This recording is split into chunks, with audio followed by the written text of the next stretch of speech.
Hey everyone, welcome to every Thursday Q&A helpline. Every Thursday I have a Q&A helpline. Ask me anything where members ask me whatever they want to know, and I answer their question. And after that, I talk on a specific topic.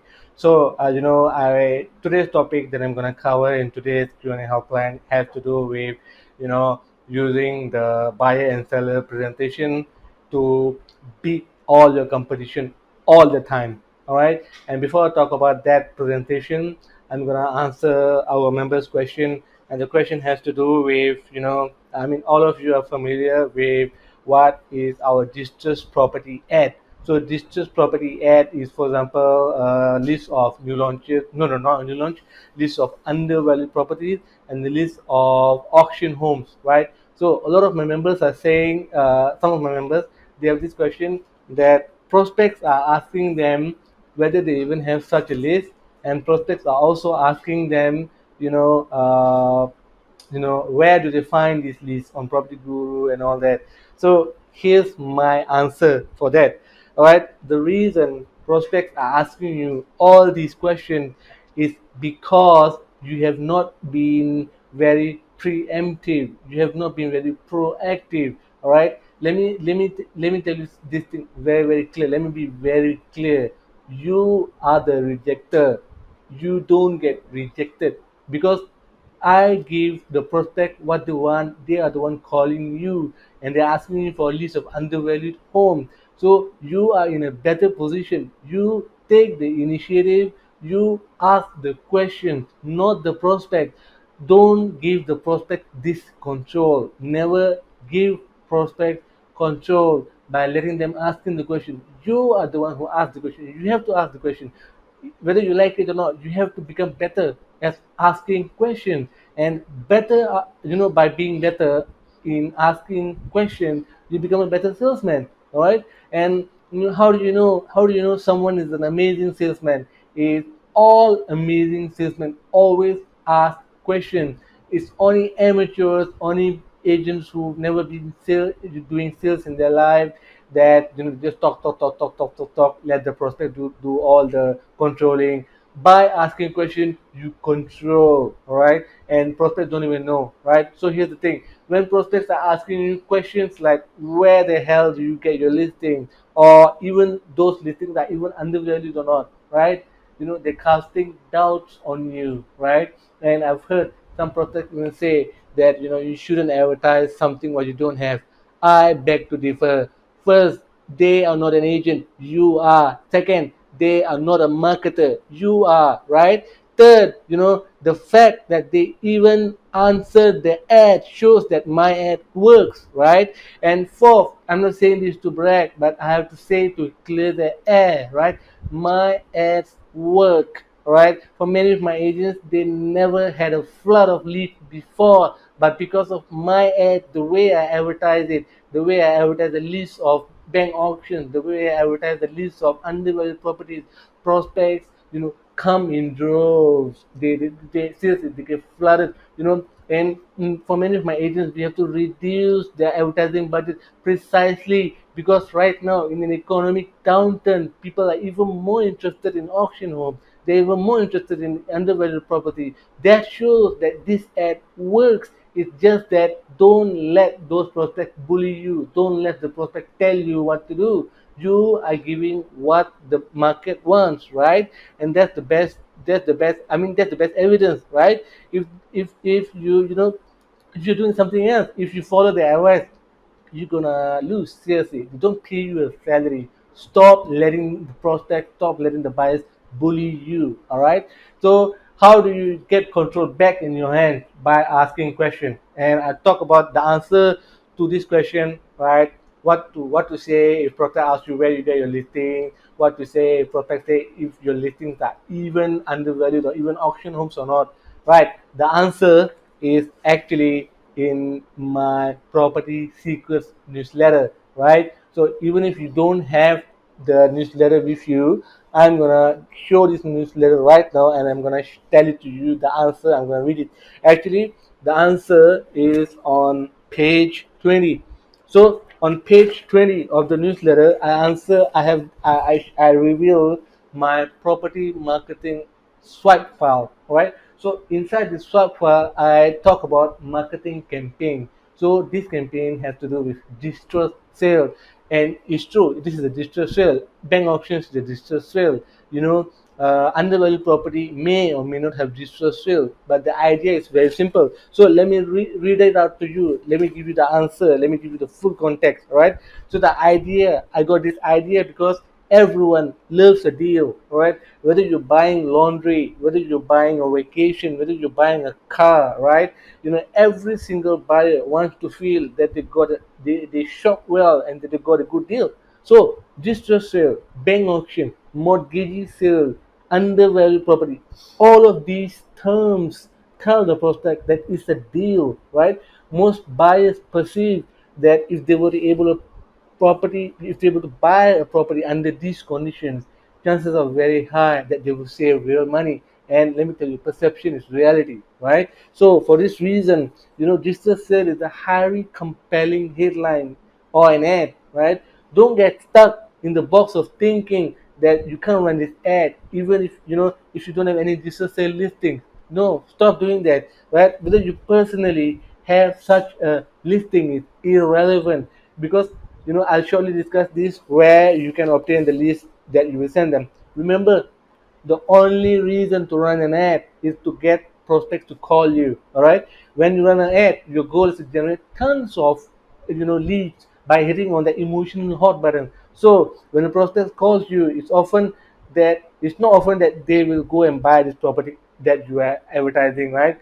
And what happened is that instead you successfully got them to raise their hand, and you end up selling them another listing. Let's be honest, right? So it's the same with digital sale campaign. 99% of the prospects who call you, you know, who called me when I was an agent, right? They ended up buying something else, which was not a bank auction or not an undervalued property, right? So it's okay.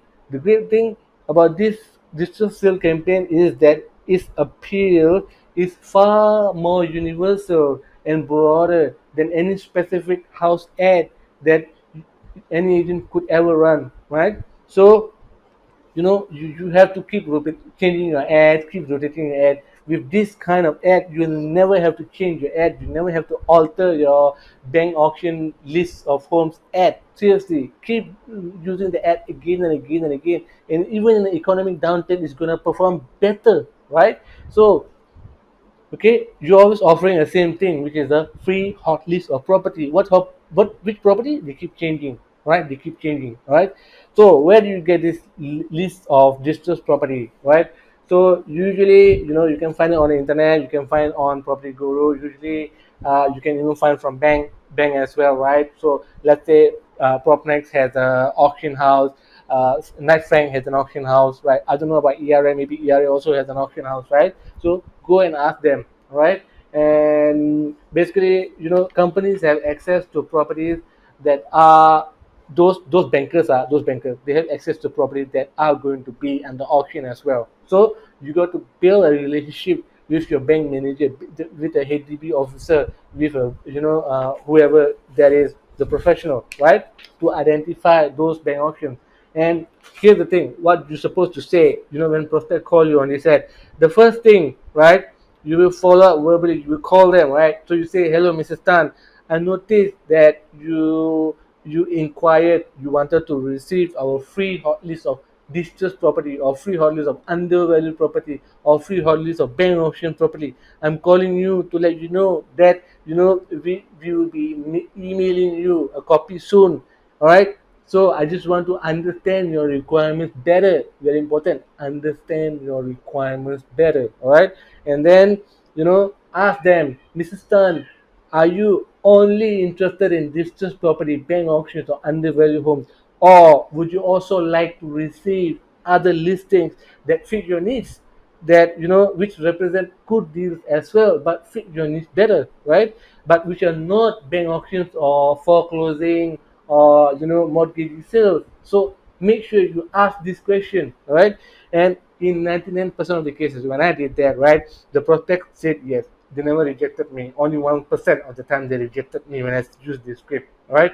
So this is the answer to the question. And On the next page, right? On the next page, I have another one.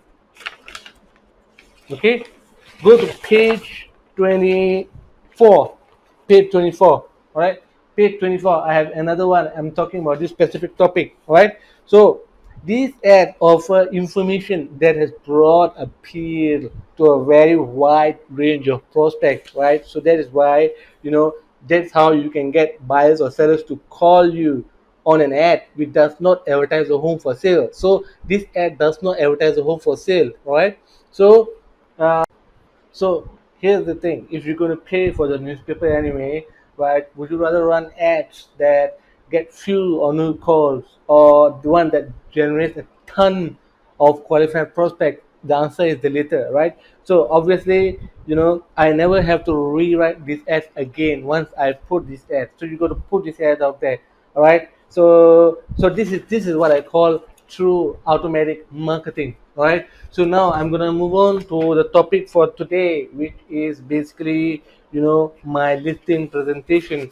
that defeats and that provides benefit to your prospect and kills off your competition automatically and consistently. So here's the thing: my buyer presentation, right? Okay, I have a buyer presentation and I have a seller presentation, right? So the thing about that is that you know uh, I have a generic version and I have a fully customized version, and I customize it only for my customers who have the follow-up system. So here's the thing, right? When you get the follow-up system, right, I sit down with you, I work out with a customization plan, and I customize the entire presentation. So let me tell you about that presentation itself. So there is one presentation for seller, one presentation for buyer, and the thing is that they're talking about different things, but there are certain things that are similar between both of them. And when I set up this presentation, because of quoting from my own mentor, right, I realized the importance of saying different things based on what the prospects want, right? So here's the thing: in the buyer presentation and even in the seller presentation, you are going to use a unique selling proposition, and the best way to do it is, okay, I don't have the slides right now, but I'm gonna just describe to you verbally. All right. So the first thing that you're going to do, one of the things that I help my agents who have the follow-up system, is set up a team, right? There is one slide that has you at the top and then all your team members at the bottom. So the idea is to, many agents don't show how your business works. They don't show what goes every day to day in your business. But let me tell you something: when I learned that and when I applied it, is something very, very powerful, and it changes the whole thing. And prospects, seriously, they love it. To them is something amazing that you are communicating. Even though you show your back end, you show how your office runs, who is responsible for what. In process, it gives them a lot of trust, and seriously, it makes them very, very they trust you a lot because of that, right? So that's one of the key changes that you make in that presentation. Another change you make is, for example, all the guarantees that you have, all the contracts that you have, put them in the PowerPoint, right? And then another way is basically to keep working on it. It's a work in progress. Why do I say that? Because I teach you to get the right kind of testimonies, right? And I assume that you are closing deals and you are getting all the testimonials from your buyers, from your clients, right? Your job is to keep putting those testimonials in the PowerPoint presentation for buyer and for seller, right? So if they are buyer, if they engage you for for buying a real estate before, then get from them a buying testimonial and put them in a buyer's PowerPoint presentation. Do the same thing for the sellers, right? And you got to keep gathering. You got to keep getting testimonials. You got to keep improving your arsenal of testimonials, right? So testimonials offer proof. They're very believable, right? You got to keep working on it. You got to keep adding in into the PowerPoint presentation, and over time you will have a lot of things. You have a lot of clients to say amazing things about you. right? So I mean that's how you customize the PowerPoint presentation. I give it to you, you know, if you want it for free, basically it will be unedited, just a blank template. But if you are already, using my follow-up system, then I will sit down with you and I will spend the day. I will plan the day. I will work out with you, slide by slide, line by line, move by move, trying to improve your closing with that PowerPoint presentation. But if you don't have my follow-up system, then simple, just get it for free. Go to my website, you're able to download one PowerPoint for free, but you have to do it yourself. All right. So that is how, by improving, constantly improving your PowerPoint presentation, you set yourself apart from all your competition, make your clients love you every single time, and that is how you glitch all these, and that is how you defeat the culture of DIY at its own game, and that is how you stay in this game long and you keep making more and more and more money. All right. So the secret is keep doing, keep putting in action. Many people think that it's information that makes a difference. No, it's not information. It's doing things, it's getting things done. It keep improving slowly, keep getting better, keep getting more testimonials, keep putting those testimonials in your PowerPoint slide, right? When you hire team members, put their photos inside the PowerPoint slide, right? And for example, when you do other things, when you do other kind of marketing, when you get featured in the market, when you have advertised, when you advertise in a bigger magazine, put that in your PowerPoint. That is how you build authority. That is how you build credibility over time, right? And that is how you get your prospect to trust you. And that is the secret to how you can differentiate yourself, kill your competition every single time, all the time. All right. So I hope you enjoyed today's QnA Helpline. And if you have any questions, if you have any objections from your prospects, I would love to hear about them, and I'll be able to answer this every Thursday on my QnA Hotline. I hope to see you in my next QnA hotline as well. And if you have any questions, I'll be sure to answer in the comments as well. See you.